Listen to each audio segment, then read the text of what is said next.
नमस्कार। आज हम एमएससी प्रीवियस के आईआर स्पेक्ट्रोस्कोपी चैप्टर में वाइब्रेशन फ्रीक्वेंसी के बारे में पढ़ेंगे।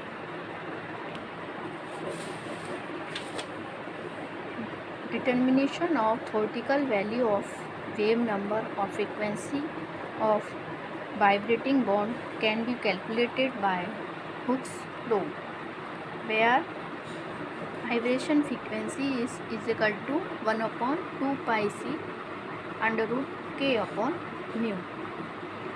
Mu is the reduced mass which is depend upon the mass of the atom connected to the central atom. This is m1 m2. Reduced mass is proportional to m1 m2 बटे m1 plus m2. K is the force constant of the bond and related to the strength of the bond, and C is the velocity of radiation. तो किसी भी दिए गए compound की हम wave number और frequency Hooke's law के अनुसार निकाल सकते हैं। For example, C double bond C stretching is expected to absorb at higher frequency than C single bond C. This is due to the higher bond strength means force constant of a double bond compared to single bond. Similar, OH stretching is show at higher frequency compared to CC single bond. It can be explained on the OH on the basis of similar value of reduced mass of OH compared with CC bond. In this way, OH bond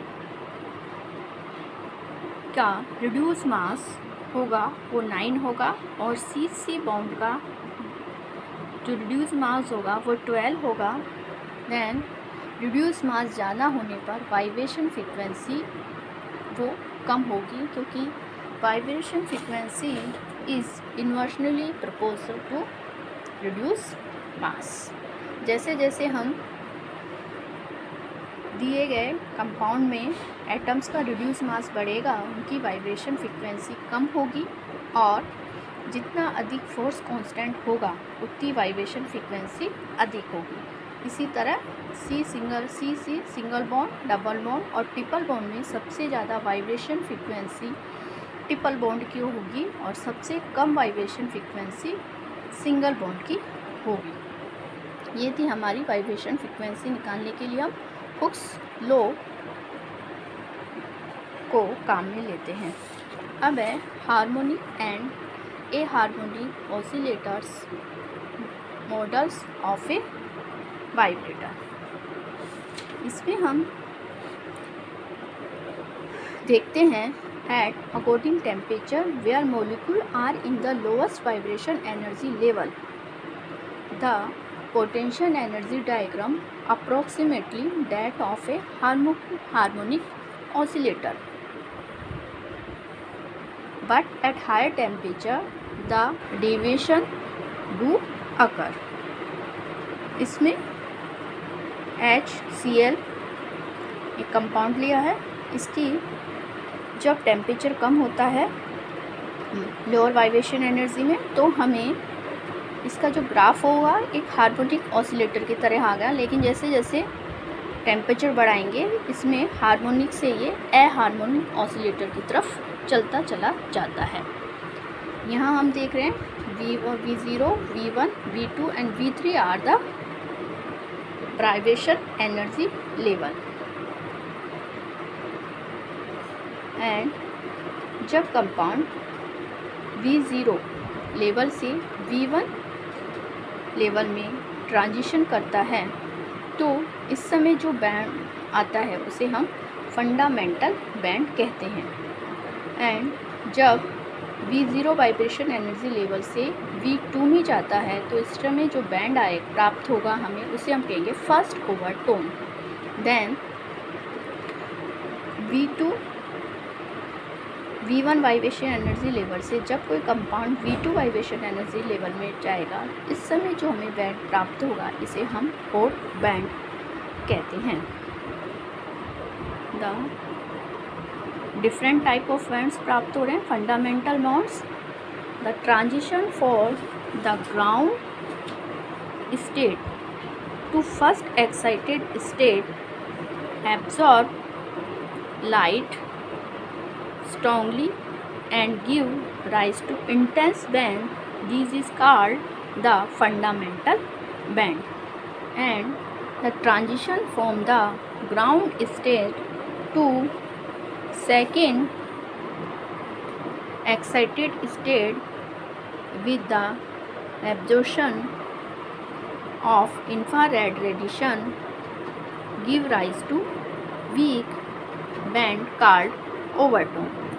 इसमें V0 level से जब V1 V2 में जाएगा तो इसे हम कहते हैं फर्स्ट ओवरटोन। इसी तरह हमें सेकंड ओवरटोन V0 से V3 में जब जाए ट्रांजिशन होगा तो हमें सेकंड ओवरटोन कहते हैं। एक हमें हॉट बैंड प्राप्त हो रहा है जो V1 वाइब्रेशन लेवल से जब V2 में जा रहा है तो इस समय जो बैंड प्राप्त होता है इसे हम हॉट बैंड कहते हैं। अब इन वाइब्रेशन एनर्जी लेवल के बीच में एनर्जी का डिफरेंस कितना होगा इसको देखने के लिए the energy difference between the lowest possible energy level of a bond and the next higher energy level is given as. इसके लिए हम एक फार्मूला लेता है V plus half h mu, where V is vibration energy level and h is Planck's constant and mu is vibration frequency। यदि हमें V0 level से V1 में जब ट्रांजिशन हो रहा है उस समय एनर्जी डिफरेंस ज्ञात करना है तो V0 वाइब्रेशन एनर्जी लेवल के लिए एनर्जी आएगी 0 plus half h mu and V1 के लिए हमारी एनर्जी आएगी 1 प्लस हाफ h mu। अब इनका हमें एनर्जी डिफरेंस निकालना है तो हम देखते हैं then the vibration energy difference between the V0 level to V1 level, then energy difference is 3/2 h mu minus 1/2 h mu 2/2 h mu। Then ये कट जाएंगे and energy difference h mu रह जाता है। तो ये था हमारा एनर्जी डिफरेंस। इस तरह हम दो एनर्जी लेवल्स के बीच में एनर्जी डिफरेंस निकाल सकते हैं।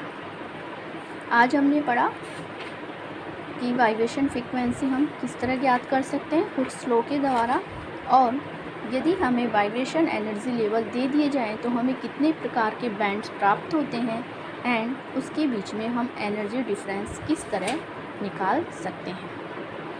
थैंक यू, धन्यवाद।